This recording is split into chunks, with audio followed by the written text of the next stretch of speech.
오늘은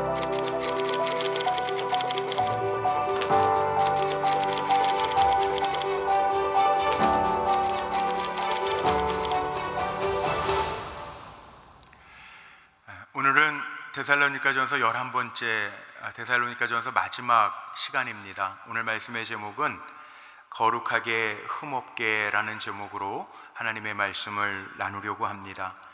오늘 본문의 말씀을 보면 동그라미들이 많이 있죠.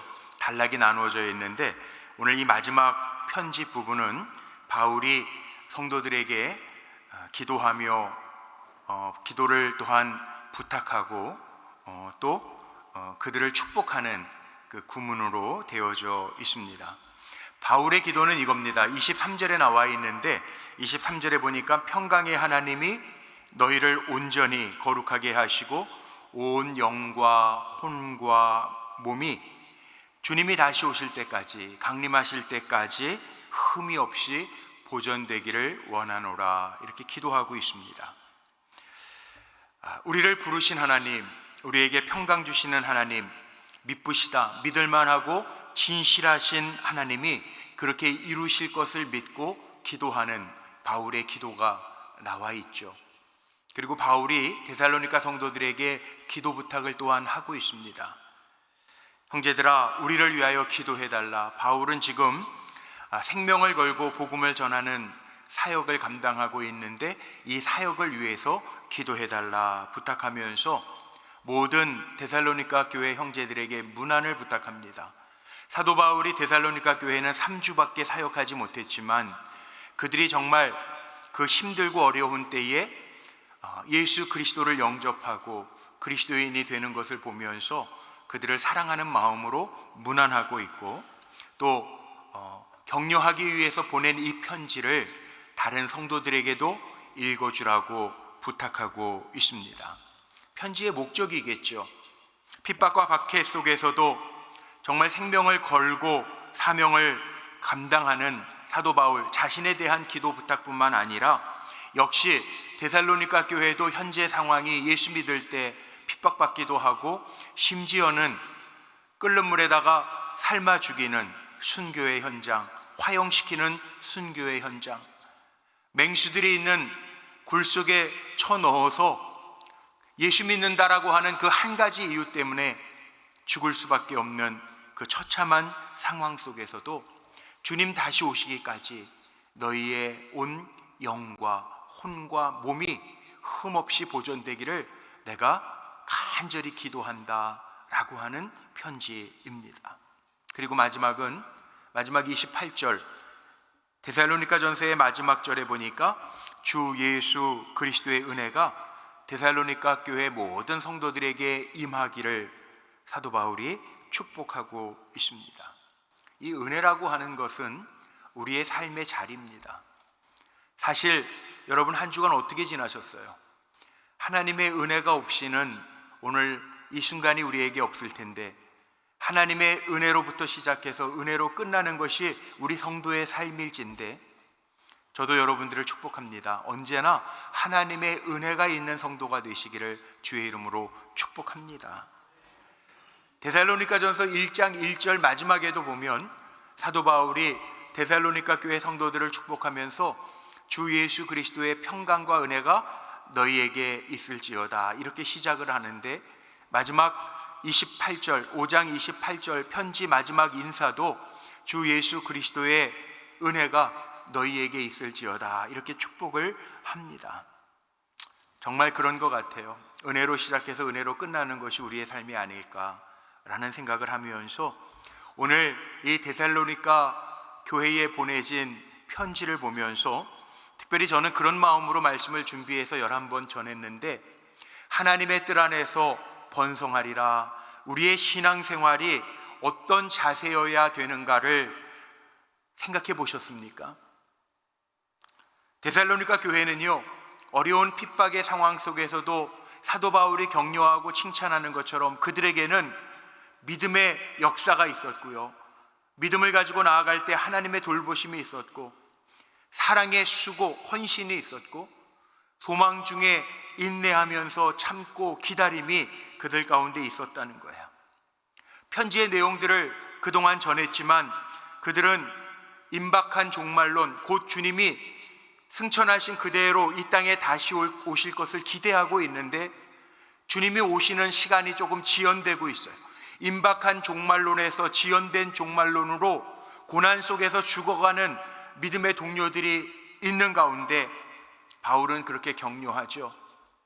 종말은 지연됐을지 모르지만, 주님이 언제 강림하실지 모르지만, 우리가 먼저 죽어 천국에 갈지도 모르지만 믿음 없는 자처럼 먼저 슬퍼하지 말고 소망 중에 끝까지 잘 달려가자라고 하는 격려의 말씀뿐만 아니라, 그날이 종말의 그때가 지연됐다 하더라도 우리 게으르지 말고 정신 차리고 신앙생활 잘하자라고 하는 권면, 또 하나님의 뜻은 이것이니 부정하지 말고 거룩해라. 사람과의 관계에서 신실하고 연약한 자들 붙들어주고 힘이 없는 자들 세워주고 오래 참고 기다려주면서 하나님과의 관계 속에서도 항상 기뻐하고 쉬지 말고 기도하고 범사에 감사하면서 살아가는 것, 이것이 예수 그리스도 안에서 너희를 향하신 하나님의 뜻이라, 이렇게 전해주고 있습니다.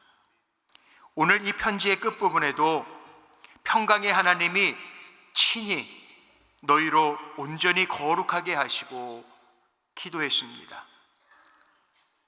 저도 여러분을 축복합니다. 우리가 험하고 어지러운 이 세상을 살아가지만 하나님 보시기에 그냥 거룩한 정도가 아니라 온전하게 거룩한 성도님들 되시기를 주의 이름으로 축복합니다. 하나님의 뜻과 더불어 우리의 신앙생활의 구체적인 모습은 성결, 행복이 아니라 성결, 거룩함이어야 합니다. 그것도 오늘 본문에 보면 온전한 거룩함, 아주 철저한 거룩함이어야 합니다. 신앙의 목표, 행복이 아니에요. 우리가 예수 믿으면서 행복하기 위해서 신앙생활합니다 그러는데, 행복한 신앙생활은 그 다음이에요. 하나님이 우리를 이 땅에서 하나님의 자녀로 구별하시고 부르신 목적은 내가 거룩한 것처럼 너희도 거룩해라, 그래서 부르신 거예요. 우리의 기도 가운데 하나님 행복하게 해주세요 라는 기도보다 먼저 우리가 올려야 할 기도는, 하나님, 평강 주시는 하나님, 나를 온전히 거룩하게 하셔서 내 삶을 통하여 하나님의 모습이 보여지게 하옵소서 라는 기도가 하나님 마음에 합한 기도가 되리라 믿습니다. 오늘 이 기도의 주어를 보세요. 평강의 하나님이 너희에게 그렇게 거룩하게 하시고 너희의 영과 혼과 몸이 주님 다시 강림하실 때까지 너희를 흠없게 보존하실 것이라고 하는 그 기도를 사도 바울이 하고 있습니다. 예수님께서 기도하실 때도 그렇고 하나님께서 그 애굽에서 종살이하고 있는 이스라엘 백성을 불러내실 때도 그렇고 원하시는 게 있었다는 거예요. 그게 뭡니까? 출애굽기에 보면 출애굽기 19장 4절로 6절 말씀에 보면 이렇게 기록하고 있어요. 이스라엘 백성을 하나님이 출애굽시키시면서 명령하신 거죠. 내가 애굽 사람에게 어떻게 행하였음과 내가 어떻게 독수리 날개로 너희를 업어 내게로 인도하였음을 너희가 보았느니라. 세계가 다 내게 속하였나니 너희가 내 말을 잘 듣고 내 언약을 지키면 너희는 모든 민족 중에서 내 소유가 되겠고 너희가 내게 대하여 제사장 나라가 되며 거룩한 백성이 되리라. 너는 이 말을 이스라엘 자손에게 전할지니라. 내게 대하여 제사장 나라가 되고 거룩한 백성이 되리라. 레위기 11장 45절 말씀에 하나님이 이렇게 말씀하셨어요. 나는 너희의 하나님이 되려고 너희를 애굽 땅에서 인도하여 낸 여호와라. 내가 거룩하니 너희도 거룩할지니라. 하나님은 하나님의 백성들이 거룩하게 하시려고 불러내셨다는 거예요. 우리를 이 땅에서 살지만 하나님의 자녀로 구별하신 이유는 우리로 하여금 하나님의 자녀됨을 보게 하시려고 우리를 구별하여 성별하셨다는 것 믿으시기를 바랍니다. 예수님도 그렇게 기도하셨어요.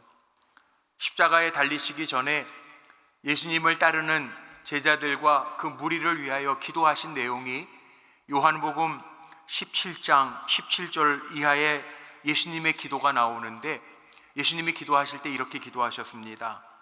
저희를 진리로 거룩하게 하옵소서. 아버지의 말씀은 진리이니이다. 아버지께서 나를 세상에 보내신 것 같이 나도 저희를 세상에 보내었고, 또 저희를 위하여 내가 나를 거룩하게 하오니 이는 저희로 진리로 거룩함을 얻게 하려 함이니이다. 이렇게 기도하셨어요. 무슨 기도냐면 제자들을 거룩하게 해달라고 예수님도 기도하셨다는 거예요. 바울도 데살로니가 교회 성도들을 위하여 기도하면서 계속 강조한 게 뭐죠? 데살로니가 전서를 읽어가면서 바울이 강조한 기도가 있습니다. 데살로니가 전서 4장 3절 말씀에 보니까 하나님의 뜻은 이것이니 너희의 거룩함이라. 곧 음란을 버리고, 세상처럼 음란하지 말라는 거예요. 거룩하라는 거예요. 하나님의 자녀임을 보여주면서 살라는 거예요. 데살로니가 전서 4장 7절에는 이렇게 기도했어요. 하나님이 우리를 부르심은 부정케 함이 아니요 거룩케 하심이니. 그리고 오늘 더 나아가 오늘 본문의 23절에 나와 있는 것처럼 평강의 하나님이 친히 너희로 온전히 거룩하게 하시고, 또 너희 온 영과 혼과 몸이 우리 주 예수 그리스도 강림하실 때까지 흠없게 보존되기를 원하노라. 하나님은 원하시는 게 있어요. 우리를 이 세상에서 구별하여 하나님의 자녀로, 목사로, 장로로, 권사로, 집사로, 성도로 불러내신 이유가 있다는 거예요. 거룩하게 살면서 하나님의 백성인 것을 세상에 드러내라는 거예요. 여러분, 직장 생활하면서도 하나님의 백성임을 보일 수 있는 우리 불꽃교회 성도님들이 되시기를 주의 이름으로 축복합니다. 사회생활하면서도 사람들과의 관계 속에서 손해볼지언정 하나님의 사람인 것을 드러낼 수 있는 성도님들이 되시기를 주의 이름으로 축복합니다. 행복보다 앞서야 하는 것이 거룩함이라는 거예요. 우리 자녀들도 거룩한 신앙인으로 세우는 것, 이게 믿음의 성도인 부모들이 해야 할 일이라는 거예요. 제1 우선순위는 행복이 아니라 우리들의 신앙생활의 제1 우선순위는 거룩함이라는 거예요. 천국 백성들은 이 다음에 하나님 우리 부르시면 우리 다 천국 가겠죠. 천국 백성들은 예수 믿고 거룩한 삶을 살아가는 백성들이겠죠. 우리 지난주에 286주년 우리 감리교 창시자인 웨슬리 목사님의 회심 기념주일이기도 했는데, 웨슬리 목사님의 신학이 뭡니까? 아주 기본적인 거 한 문장으로 얘기하라면, 하나님 우리에게 선행 은총, 프리벤팅 그레이스, 하나님 우리에게 은혜를 먼저 주셔서 우리를 구원해 주셨는데, 구원받은 우리는 웨슬리 목사님이 늘 이야기하는 것처럼 성화, 우리가 정말 거룩하게 되어지는 삶을 살아가는 것, 이게 구원의 완성이라는 거죠. 이게 웨슬리 목사님의 신학이에요. 우리의 삶이 마찬가지예요. 우리에게 은혜 주셔서 우리가 잘나서가 아니라 은혜 주셔서 구원해내시고 하나님의 백성으로 살게 하시는데, 우리는 하나님의 백성답게 이 땅에서 거룩하게 살아갈 때 하나님의 기쁨이 된다는 거예요. 거룩해지지 않으면 성경은 하나님의 자녀가 아니라고까지 얘기해요. 바울은 이 데살로니가 전서 4장 8절 말씀에 이렇게까지 표현합니다. 그러므로 저버리는 자는 사람을 저버림이 아니요 너희에게 그의 성령을 주신 하나님을 저버림이라. 바울은요, 거룩함을 저버리는 자는 하나님을 저버리는 자라고까지 이야기해요. 우리가 거룩하게 살지 않으면 하나님을 저버린 자라는 거예요. 그러니까 우리는 초대교회 성도들처럼 지금 우리가 예수 믿는 것 때문에 핍박을 당하거나 예수 믿는다라고 하는 이유 때문에 죽음을 당하는 순교의 현장을 살아가는 시대는 아닙니다. 그러나 신앙생활하면서 우리 마음이 힘든 적은 있죠. 우리 교회 어느 권사님이 그러시더라고요. 옛날에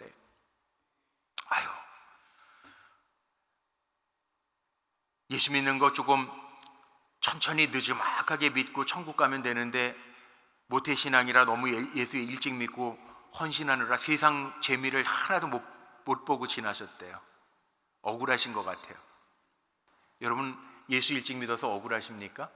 느지막하게 천국 갈 때쯤 믿고 구원받을 걸, 그런 마음이 있으세요? 아니시겠죠?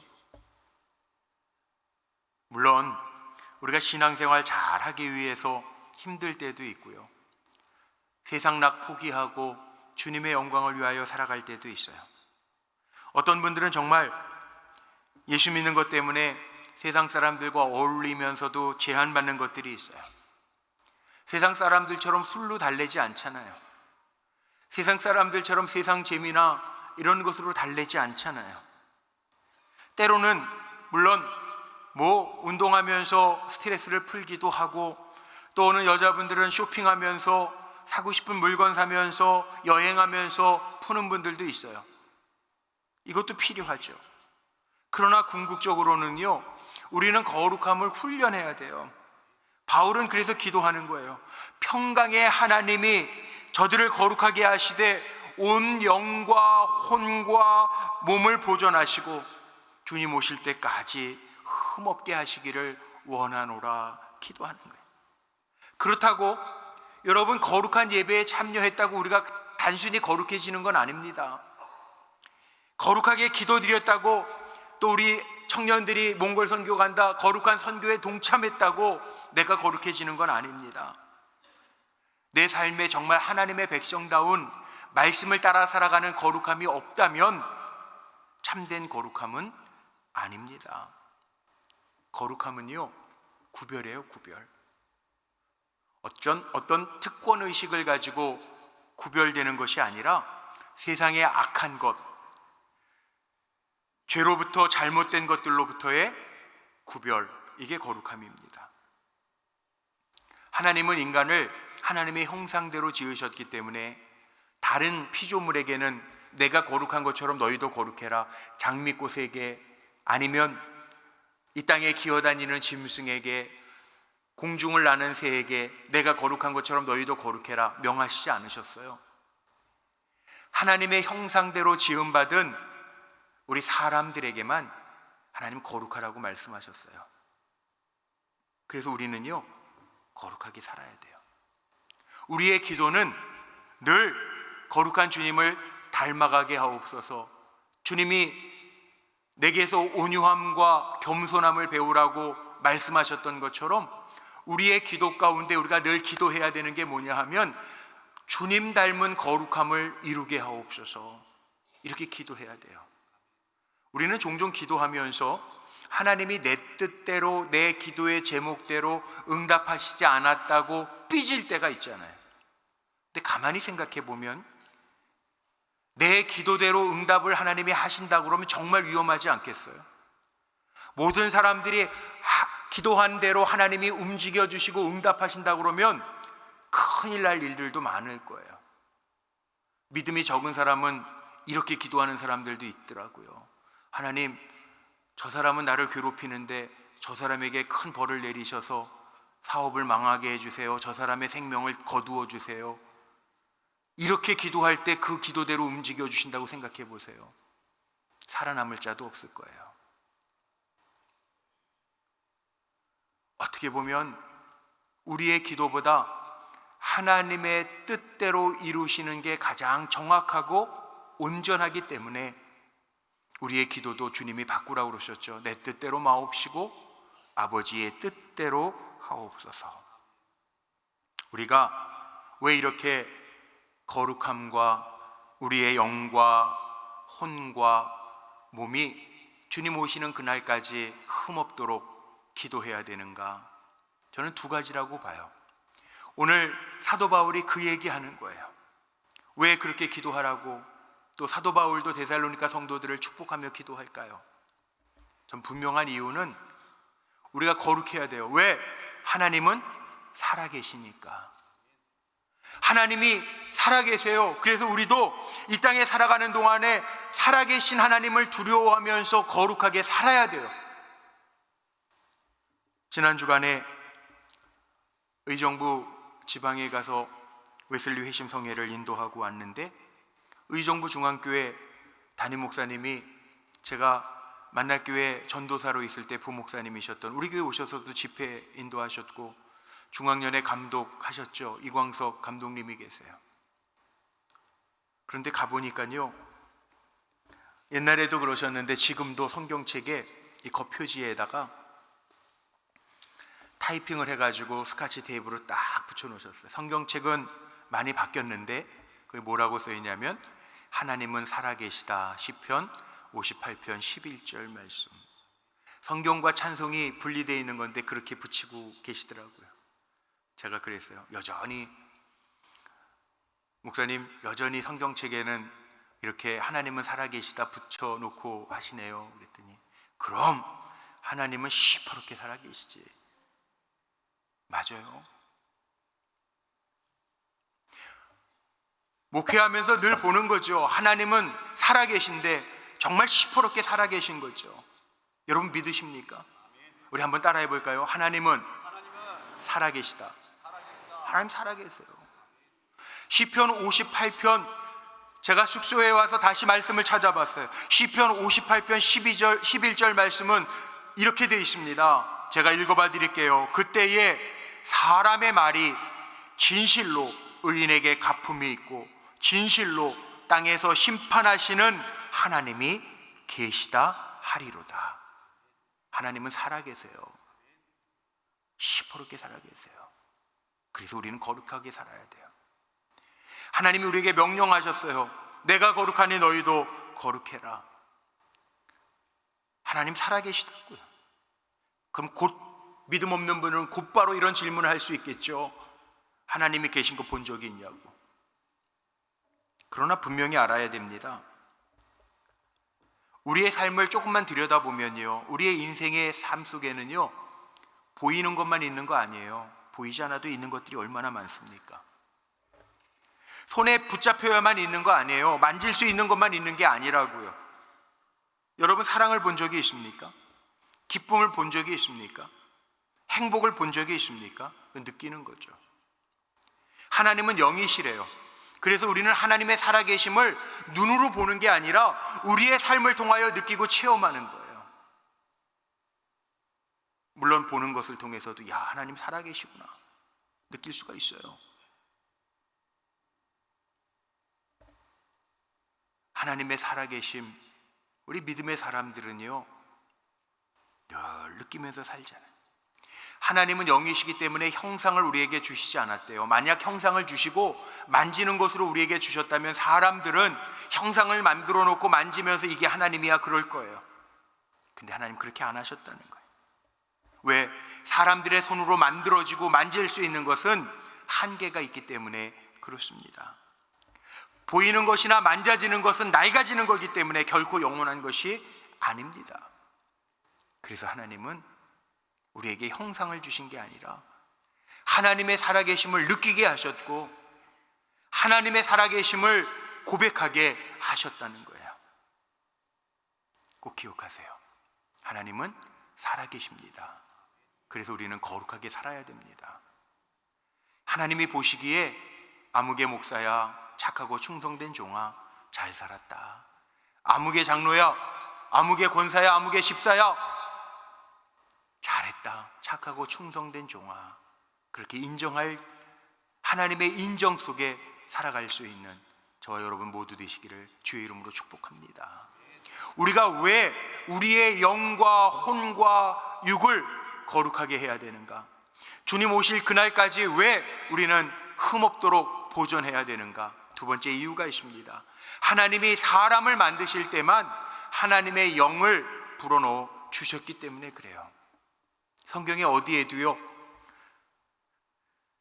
짐승을 만들어 놓고 공중을 나는 새를 만들어 놓고 하나님께서 영을 주셨다라는 말은 없어요.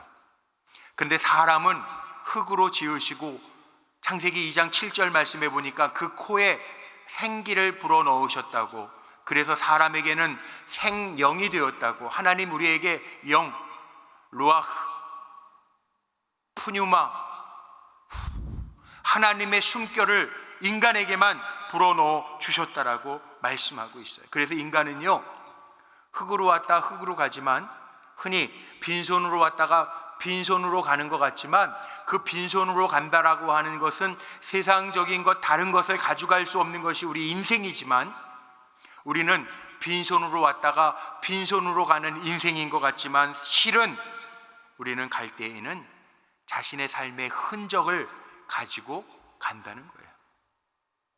하나님께서 카운터하시고 헤아리시는 것들이 있어요. 다 똑같지는 않겠지만 하나님께서 목사에게 기대하시는 것이 있고, 하나님께서 우리 장로님들에게 기대하시는 것이 있고, 우리 권사님 집사님들에게 기대하시는 것이 있다는 거예요. 하나님께서 기대하시는 대로 거룩하게 살아낸 사람들에게는 착하고 충성된 종이라 인정과 칭찬이 있지만, 하나님의 기대에 못 미치게 세상 사람들하고 전혀 다르게 살지 못한 사람에게는 이 악하고 게으른 종아 책망이 있다는 거죠. 보세요, 바울은요, 오늘 우리 인간의 특질을 세 가지로 나누고 있잖아요. 너희의 온 영과 혼과 몸. 그래서 요한 사도 같은 이도 요한삼서 1장 2절 말씀에 보면 축복하면서 내 영혼이 잘됨과 같이 범사가 잘되고 강건하기를 축복한다고요. 우리는요, 육적인 존재이기도 하지만 먼저는 영적인 존재예요. 그래서 영과 혼과 몸이라고 바울은 이야기하고 있어요. 몸은 소마라고 표현합니다. 헬라어로 소마. 몸은 말 그대로 물질적이에요. 눈에 보여요. 감각체예요. 고통을 느껴요. 그러나 혼은 푸시케. 이 혼은 사물을 분별하고 생각할 수 있는 이 혼이 담겼다. 한국말로 얼이라고 이야기하죠. 이건 정신체예요. 그런데 우리는 푸뉴마, 영, 하나님이 우리에게, 인간에게만 주신 생영이 있다는 거예요. 하나님과 함께 살아가는 것. 그래서 하나님이 마지막 때에 우리를 부르시면 우리의 영은 하나님과 함께 한다는 거예요. 제가 장례 때 많이 인용하는 말이지만, 서울대 의과대학 교수님이셨던 정현채 박사라는 분이 죽음에 대한 책을 쓰셨는데, 그 책을 읽으면서 깜짝 저도 놀란 게 있어요. 의사 선생님이니까 아마 임상 실험을 하신 것 같아요. 영혼에도 무게가 있다. 깜짝 놀랐어요. 영혼에 무게가 있어. 읽어보니까 그 선생님은 그렇게 썼더라고요. 시신을 의사 선생님이니까 많이 봤을 거 아니에요. 사람이 영적인 존재라는 거예요. 죽는 순간과 영혼이 떠나고 육만 남은 그 순간과 불과 몇 초밖에 차이가 나지 않지만, 사람마다 무게를 재보니까 동일한 차이가 있는데 그게 23g이라는 거예요. 그래서 그 선생님은 그렇게 썼더라고요. 인간의 영혼에는 무게가 있다. 23g. 우리에게 영혼이 있다는 거예요. 무게가 중요한 것이 아니라 우리에게는 영혼을 지금 담고 있다는 거예요. 하나님이 우리의 생을 부르실 때 영혼은 하나님께서 불러가시는데, 그 영혼은 하나님 나라로 들어가는데, 그 영혼, 내 영과 혼과 육이 주님 다시 오실 때까지 거룩하게 보존되어서 하나님이 받으실 만한 영으로 살라는 거죠. 보세요, 육신은요, 보이는 거기 때문에, 유기체이기 때문에 우리가 음식을 먹으면서 기운을 얻습니다. 우리의 혼은요, 언제 맑아집니까? 언제 새로워집니까? 지식을 습득하고 정보를 습득하면서 우리의 정신이 성장하죠. 영혼은요, 우리가 하나님의 말씀을 영혼의 양식이라고 표현하잖아요.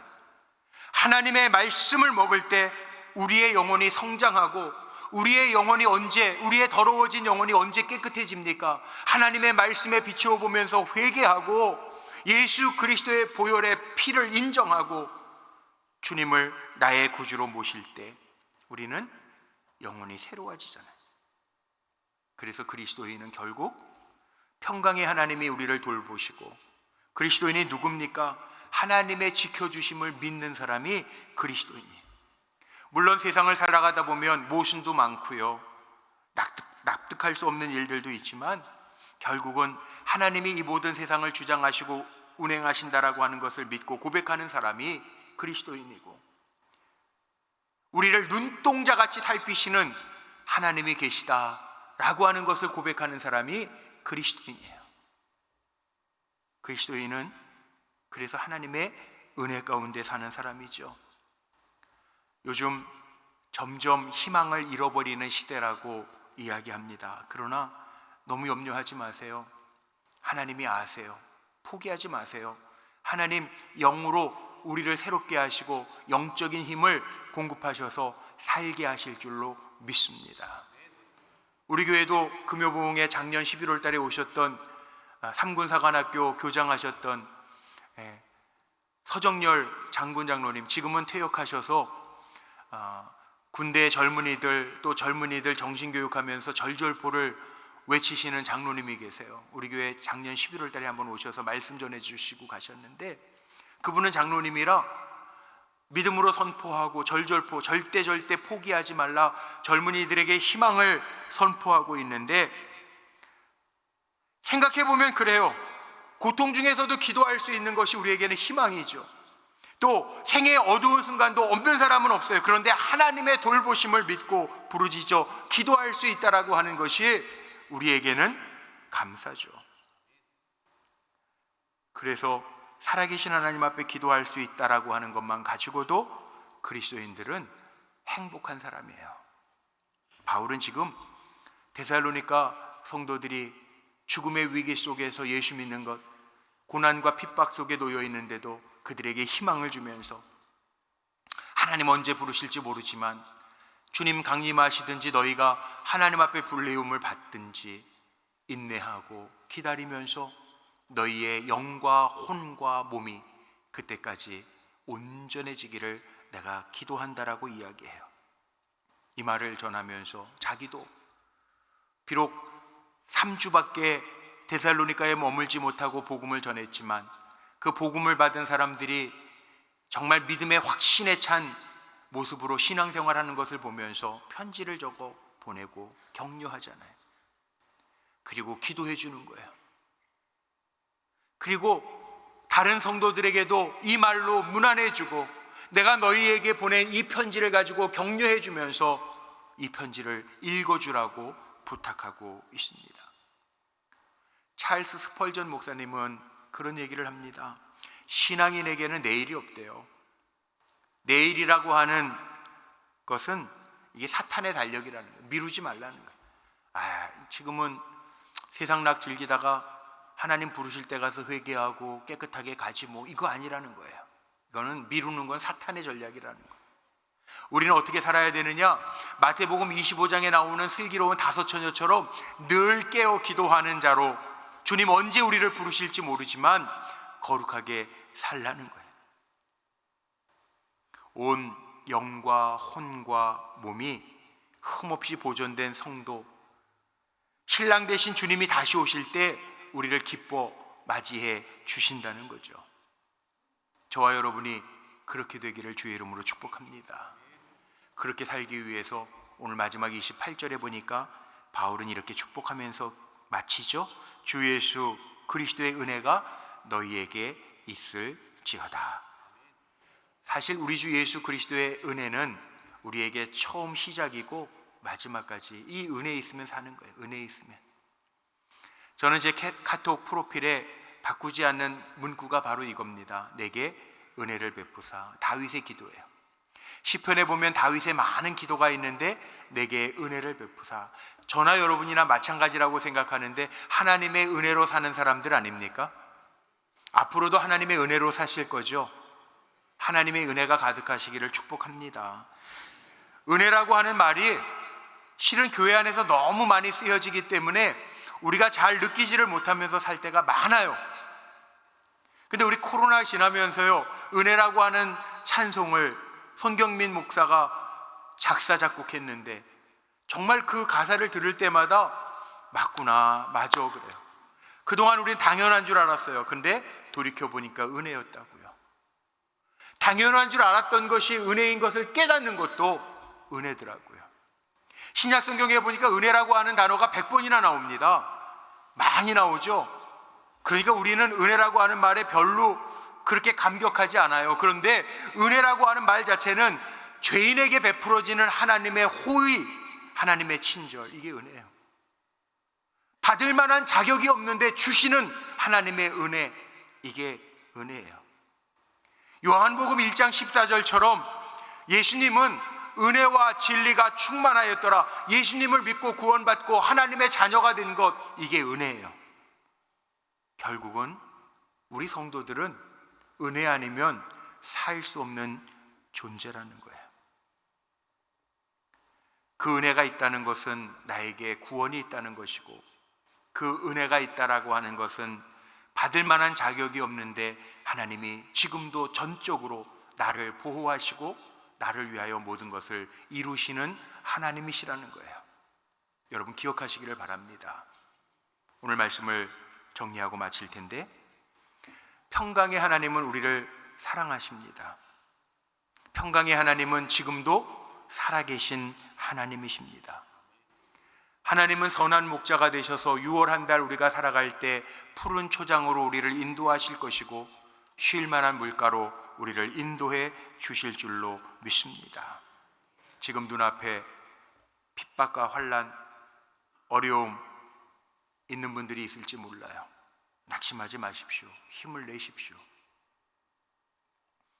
우리 교회 어느 집사님이 모임에서 이런 고백을 했대요. 우리 판교 불꽃교회가 너무 좋은데 나만 빼고 다 평안하고 잘 사는 것 같더래요.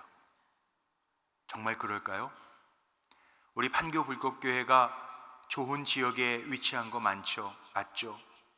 그런데 착각이에요. 삶의 모습이 평안해 보이고 물질적으로 부유해 보일지 모르지만 우리는요, 그거로만 사는 사람들이 아니에요.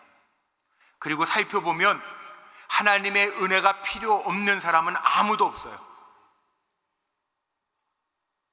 하나님의 은혜가 필요해요. 저는 여러분들이 살아가면서, 저도 마찬가지지만 바울이 기도했던 것처럼 주님 오시는 그날까지 여러분의 온 영과 혼과 몸이 거룩해지고, 주님 만날 때까지 영과 혼과 몸이 흠없이 보존되기를 주의 이름으로 축복합니다. 그리고 우리를 위하여 모든 것을 이루시는 하나님의 역사가 저와 여러분에게 그치지 아니하고 은혜 가운데 나타나기를 주님의 이름으로 축복합니다. 바울이 이거 기도하고 축복하는 거예요. 데살로니가전서 5장 24절 말씀해 보니까 이렇게 되어 있습니다. 우리 한번 같이 큰 소리로 읽고 마칠까요? 크게 한번 외칩니다. 시작. 너희를 부르시는 이는 미쁘시니 또한 그가 이루시리라. 아멘. 우리를 부르신 하나님은 믿을만하고 진실하십니다. 그가 또한 여러분의 삶 속에 이루실 줄로 믿습니다. 그러니까 성령이 우리와 함께 하신다라고 약속하셨는데, 이 성령 강림절기에 우리의 삶을 다시 들여다보고 잘 해석해보고 평강 주시는 하나님 안에서 거룩하게 흠없게 보존되는 복을 누리다가 주님 언제 부르실지 모르지만 주님 부르시는 그날 착하고 충성된 종아, 인정받고 하나님이 헤아려 주시는 귀한 성도들이 되시기를 주님의 이름으로 축복합니다. 기도하시겠습니다.